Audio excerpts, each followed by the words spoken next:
সারাদিন কষ্ট করে রোজা থাকার পর সন্ধ্যার ইফতার যদি থাকে এরকম ঠান্ডা ঠান্ডা সাবুদানার শরবত, তাহলে তো আর কিচ্ছুই লাগে না। সো হ্যালো এভরিওয়ান, আসসালামু আলাইকুম। আজকে তোমাদের সাথে আমি শেয়ার করবো হচ্ছে সাবুদানার শরবত। এটা যেমন হেলদি তেমন শক্তিশালী।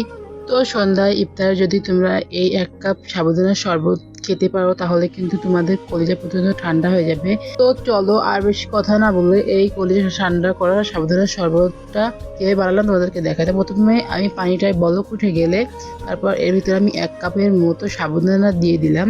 তো দেখতে পাচ্ছ সাবুদানা আমি দিয়ে দিচ্ছি। তারপর এটাকে আমি চামচ দিয়ে ভালোভাবে নাড়াচাড়া করে নিব। তো দেখো যখনই এরকমভাবে সাবুদানাটা ফুটে যাবে তখনই কিন্তু সাবুদানাটা নামিয়ে একটা স্টিনারে সাবুদানার পানি ঝরাতে দিয়ে দিব। এরপর সাবুদানার পানিটা ঝরে গেলে আমি কিন্তু সাবুদানাটা একটা বাটিতে রেখে দিব। তারপর এখানে আমি 500 গ্রাম মতন দুধ নিয়ে নিয়েছি। দুধটা আমি ভালোভাবে জাল করে নিব। তো তোমরা দেখতে পাচ্ছ এখানে কিন্তু আমি দুধটা জাল করে নিচ্ছি। তো এ পর্যায়ে আমি এদিকে 3 প্রকার ফল নিয়ে নিয়েছি। তোমরা চাইলে কিন্তু এর থেকে আরও অনেক ফল নিতে পারো, তাহলে কিন্তু আরও মজা লাগবে এটা খেতে। আমার বাসায় এই 3 প্রকার ফলই ছিল, তাই আমি 3 প্রকার ফলই নিয়েছি। তো এ পর্যায়ে কিন্তু আমি ফলগুলো কুচি কুচি করে কেটে নিয়েছি।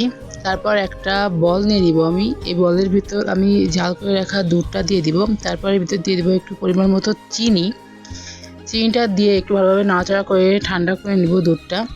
তারপর এর ভিতর একে একে আমি দিয়ে দিব হচ্ছে সাবুদানা।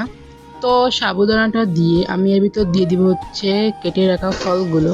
তো ফলগুলো দিয়ে আমি এটাকে ভালোভাবে নাড়াচাড়া করে ডিপ ফ্রিজে আমি 2 ঘন্টার মতো রাখছিলাম। তারপর বের করে নিয়ে আসার পর দেখো গাইস কতটা সুন্দর লাগছে। আমি কিন্তু ডেকোরেশন করার জন্য এর উপরে একটু চেরি ফল দিয়ে দিয়েছি, যাতে করে দেখতে অনেক সুন্দর লাগে আর খেতেও অনেক মজা লাগে।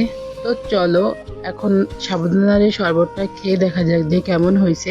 আমাদের বাসায় কিন্তু সকলেই সাবুদানার শরবতটা অনেক পছন্দ করছিল, বিশেষ করে আব্বু আর আম্মু অনেক পছন্দ করছিল সাবুদানার শরবতটা। তো এই সাবুদানার শরবতের রেসিপিটা যদি তোমাদের ভালো লাগে তাহলে অবশ্যই তোমরা বাসায় বানিয়ে তোমাদের আব্বু আম্মুকে খাইও এবং কমেন্ট করে বলো যে কেমন হয়েছে। তো আজকের ভিডিওটা এই পর্যন্ত দেখাবে নেক্সট কোনো ভিডিও। এই পর্যন্ত তোমরা ভালো থাকো, সুস্থ থাকো অ্যান্ড আল্লাহ হাফেজ।